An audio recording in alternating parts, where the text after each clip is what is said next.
हाल ही में अभिनेता निर्देशक कुलदीप रोहिल अपनी आने वाली फिल्म चीरहरण के प्रमोशन के सिलसिले में दिल्ली पहुंचे। डिलाइट डायमंड सिनेमा में फिल्म का प्रमोशन एवं प्रेस शो का आयोजन किया गया था। बता दें कि चीरहरण में जाट आरक्षण आंदोलन की पूरी कहानी और उस आंदोलन के दौरान अनदेखी कुछ अहम जानकारियों के बारे में बताया गया है। ये फिल्म 29 जनवरी को रिलीज होगी। पिछले कुछ सालों से है इंडिया में और जो अभी भी है, और जिस तरह की चीज़ें हम न्यूज़ में देखते हैं, हम पढ़ते हैं, हम देख देख के सिक हो चुके हैं कि एक तरह से हमारी साइकोलॉजी चेंज हो रही है। क्यों हो रही है? क्यों ये हेट्रेड आ रहा है? क्यों ये एक दूसरे के प्रति द्वेष आ रहा है मन में? ऐसा ही कुछ घटित हुआ था 2016 में जाट रिजर्वेशन एजिटेशन के दौरान। उसमें हुआ था ये कि वहाँ पे जाटों ने एक एजिटेशन कर रखा था रिजर्वेशन को लेके, ओबीसी रिजर्वेशन को लेके, और वो फरवरी 2016 में 16-17 तारीख को अचानक से दंगों में तब्दील हो गई और उसमें करीब 31 बच्चों की जान चली। और वहाँ पे खबरें भी आई थी मुरथल रेप केस की, आपको याद होगा कि वहाँ पे मुरथल में सामूहिक बलात्कार हुआ और ये सब हुआ। उस वक्त मैं मुंबई में ही था। मैं बेसिकली फिल्में लिखता हूँ और बनाता हूँ और एक्टिंग करता हूँ। अभी मेरा आश्रम सीरीज़ रिलीज़ हुआ है, अगर आपने देखा है तो मैंने लिखा है। इसके अलावा मिकी वायरस मैंने लिखी थी। इसके अलावा है वेक्टेड in 5 films. So I was busy with my work there in commercial cinema. और क्योंकि आप हरियाणा से बिलोंग करते हैं तो आपने अपने वहाँ पे कोलीग्स को बताया होता है कि मैं हरियाणा से हूँ, ऐसा है। तो उन्होंने क्वेश्चन शुरू करने शुरू कर दिया, तू तो हरियाणा के बारे में कुछ और ही बता रहा था, ये हरियाणा कुछ और ही दिख रहा है। So what is the truth? मतलब किस तरह के लोग हैं ये जो ऐसे मार रहे हैं, आग जला रहे हैं, रेप कर दिया मतलब। तो मैं बेसिकली आया था मुंबई से हरियाणा ये जानने के लिए कि हुआ क्या। मैं सिर्फ इसलिए आया था, उस वक्त कोई प्लान नहीं था फिल्म बनाने का। जब मैं आया, मैंने देखा, लोगों से मिलना शुरू किया, तो करीब मैं पहले 1 हफ्ते के लिए आया था। 1-2 दिन घूमा, देखा, फिर मुझे लगा कुछ गड़बड़ है। फिर मैंने कैमरा उठाया और मैंने ऐसे ही अपनी डॉक्यूमेंटेशन शुरू कर दी और रिसर्च करना शुरू किया। मैं ट्रैवल किया चंडीगढ़ से लेके अपना झज्जर, पानीपत, सोनीपत, रोहतक, भिवानी, महम, गुड़गांव, और लोगों से मिलते मिलते मिलते 45 दिन निकल गए। और उस रिसर्च के बाद मुझे लगा कि जो कुछ भी मैंने टीवी पे देखा और जो मैंने पढ़ा उसमें ऑलमोस्ट 90% झूठ है। एंड मुझे लगा यार इतना कैसे हो सकता है? और तब मुझे लगा कि how to share it with people, मतलब लोगों को कैसे बताऊं, दर्शकों को, कि ऐसा नहीं ये है। और मैं एज अ फिल्म मेकर, मेरे पास कोई और टूल तो है नहीं, मैं नेता तो हूँ नहीं। तो मुझे लगा इस पर एक फिल्म बनानी चाहिए और वो कमर्शियल फिल्म नहीं बन सकती, वो डॉक्यूमेंट्री बन सकती है इन चीज़ों को लेके। इसीलिए मैंने ये डॉक्यूमेंट्री बनाई। उसके बाद मैं एक 17 लोगों की टीम लेके आया हरियाणा में और हमने करीब 37 दिन शूट किया, 37 से 40 दिन, और उससे ये फिल्म निकल के आई है चीरहरण। तो इसीलिए बनाई सर ये डॉक्यूमेंट्री मैंने, और इसलिए अब रिलीज भी इसलिए कर रहे हैं कि इस वक्त सिनेमा हॉल में भी लोग जाना शुरू कर चुके हैं, कम है पर आना शुरू कर चुके हैं। आई होप मेरी फिल्म से और लोग सिनेमा हॉल में आए और सिनेमा का बिजनेस वापस शुरू हो, because that's part of our family. अच्छा था, मेरे जो एडीज थे उन्होंने भी नाम सजेस्ट किए थे। एक ने शैडो पपेट किया था, एक ने सम ऐसा ही कुछ और नाम। तो मुझे लगा कि ना बहुत इंटेलेक्चुअल नेम नहीं देना चाहिए इसको, बिकॉज आम तौर पे जिस तरह की ऑडियंस हमारी है जिससे वो रिलेट कर पाए तुरंत। तो मुझे चीरहरण बहुत एप्ट लगा, क्योंकि जैसा द्रौपदी के साथ हुआ था महाभारत काल में, मुझे ऐसा लगा कि वैसा ही हरियाणा के साथ हुआ है, कि उसकी प्रॉपर्टी जल रही है, उसके बच्चे मर रहे हैं, सोसाइटी के साथ हुआ है, कास्टों के साथ हुआ है, और वो करने वाले भी हम ही लोग हैं। जिस तरह से कौरवों ने अपनी खुद की भाभी का चीरहरण कर दिया, ऐसे ही मुझे लगा कि हमारी सोसाइटी ने अपने हरियाणा को नहीं छोड़ा। और फिर रहा सा हमारे न्यूज़ वालों ने, जो आप अभी कवर कर रहे हैं, इनमें से कुछ लोग थे जो अलग तरह की खबरें सुना रहा था। तो मुझे ऐसा लगा कि चीरहरण एप्ट नाम है इस फिल्म के।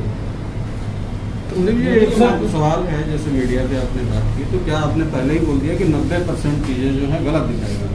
तो एक तरह से जो मीडिया दिखा रहा है, आने वाले समय में लोगों को उस पर भरोसा नहीं करना चाहिए। पूरी तरह से ये प्लानिंग करके की जा रही है। दूसरा सवाल है कि क्या आने वाले दिनों में आप किसान आंदोलन को लेकर के भी, क्योंकि वहाँ भी मीडिया कुछ इस तरह के दिखा रहा है। तो मीडिया और हम जुड़े हों। जब मैं बोलता हूँ 90% ऑफ द गलत था, तो मैं बात करता हूँ एक आंदोलन की और एक इंसिडेंट की। उस इंसिडेंट के बारे में दिखाया गया वो 90% झूठ निकला।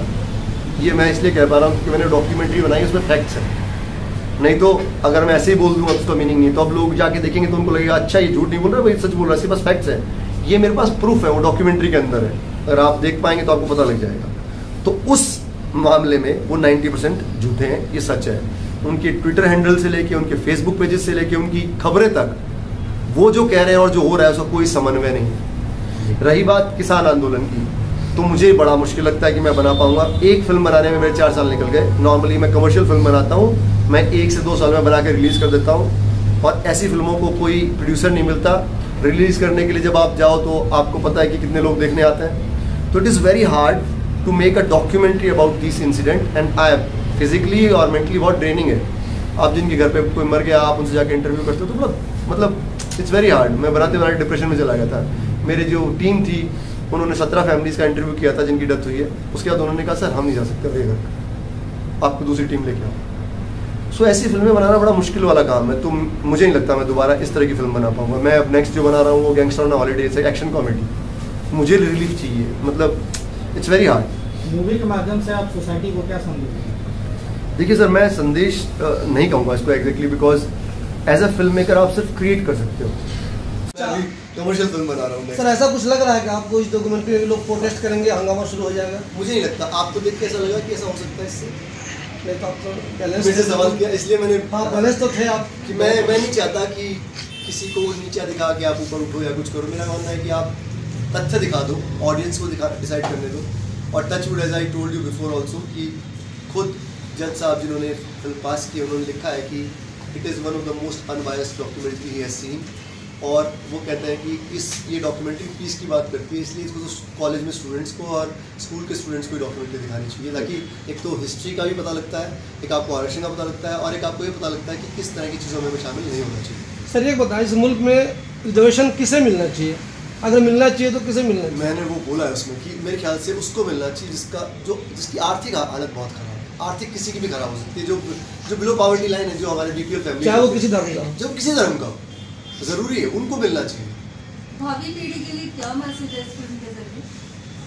मैम, भावी पीढ़ी मेरी जैसी ही है जो दंगों के साथ बड़ी हुई है अलग अलग जगह पे देखते हुए, और मुझे लगता है कि उनको अगर वो देखते हैं तो I hope they realise that we shouldn't be part of अ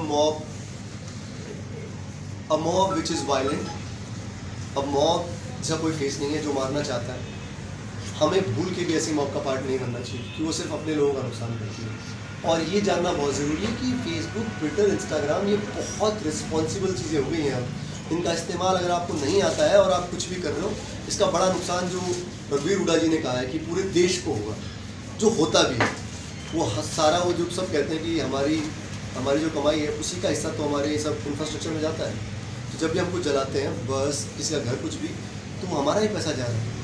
इससे बुरा क्या होगा? We shouldn't be part of these kind of mobs. That's what I'll say. Sir part of these kind of mobs. That's what I'll say. Sir हर दंगे में कहा जाता है कि बाहर के लोग कौन होते हैं? आप तो सभी पक्ष बता दिए हैं, लेकिन इसमें एक पक्ष ये रहेगा कि जो क्रिमिनल इसमें थे उनका कहीं भी एक भी इंटरव्यू वगैरह हुआ है, उनका कोई स्टेटमेंट कभी आया? तो मैंने मैंने उसमें लिखा है, उसमें क्या हुआ, उनके साथ मैंने 5 बार कोशिश की इंटरव्यू लेने की।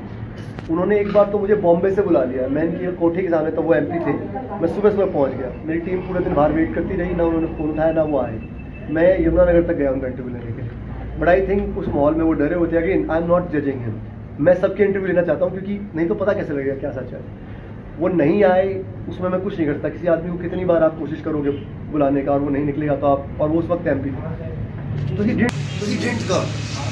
अगर वो आज ही मुझे आके सामने बोला कि इंटरव्यू लेना चाहता हूँ, मैं बहुत खुशी से उसका इंटरव्यू लेके पूछना चाहूँगा कि भाई आपके मन में गुस्सा क्या था, क्या वो बचना चाह रहे हैं? हाँ, और क्यों बचना चाह रहे हैं?